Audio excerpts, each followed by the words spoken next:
Hello viewers and welcome to another episode of Excel Learning to Excel in Excel.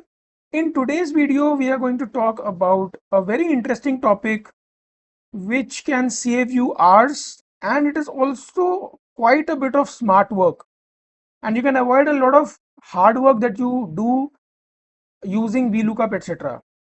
So hello everyone, this is Saurav Agrawal and welcome to my YouTube channel wherein I share the tricks and knowledge that I have around Excel and Power BI. Do consider subscribing if you like the content. Now, without any ado, let us talk about today's topic. So, in today's topic, I'm going to talk about two XLOOKUP tricks which are insanely useful. Now, let's hop on to the data set to understand what I'm talking about.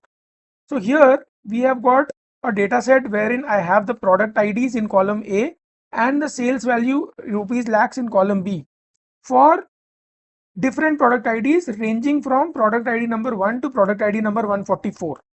Now the ask is that I need the sales value only for these specific product IDs which are 10 in count. So now there are multi ways to do it. The first way is the traditional way, the VLOOKUP way, wherein we simply do a VLOOKUP and we fetch the value and in the end we do the summation. The second way is a XLOOKUP way, which is trick number 1, and then we'll talk about the smartest trick, which is way 2. Now let me just show you, while the result will be same, but let me show how it is done. So the magic with XLOOKUP is you type in XLOOKUP bracket open what you want to look for. Instead of selecting one value, select the range. That's where the magic happens, comma. Where do we want to look for it? We want to look for it in column B, comma. If these values are found in column B, what do we want to return? We want to return the corresponding values from column C. That's it. Now you'll see the magic.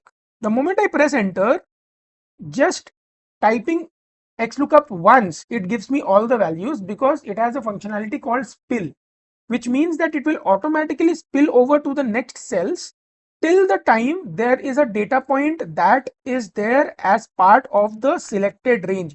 And when I say part of the selected range, I mean this.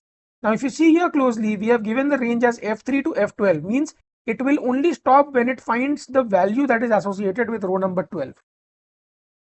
You have typed only one formula instead of the traditional VLOOKUP wherein you have to type it once and then copy paste. And now you simply do the sum. So this is way number 1.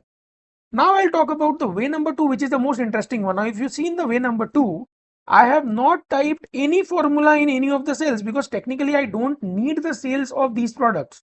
My ask is only to get the total of these products. So why should I even waste time in writing the formula to get the values of these cells and then conduct the summation? Instead of that, we'll do a lot of smart work. We will write the same XLOOKUP function, bracket open, the range that we want to see, comma, where it will be found, comma, if found, what value to be returned, bracket close. Now, in the way 1, we saw that it will use the spill function and it will spill over. We don't want that, rather we want that everything to be added. So the simple trick is we will just add a sum function in the beginning and close the bracket. Isn't it cool? Do let me know in the comment section what you think about the video and were you aware of this trick. Happy learning. Thank you for watching and share it with someone who may need it.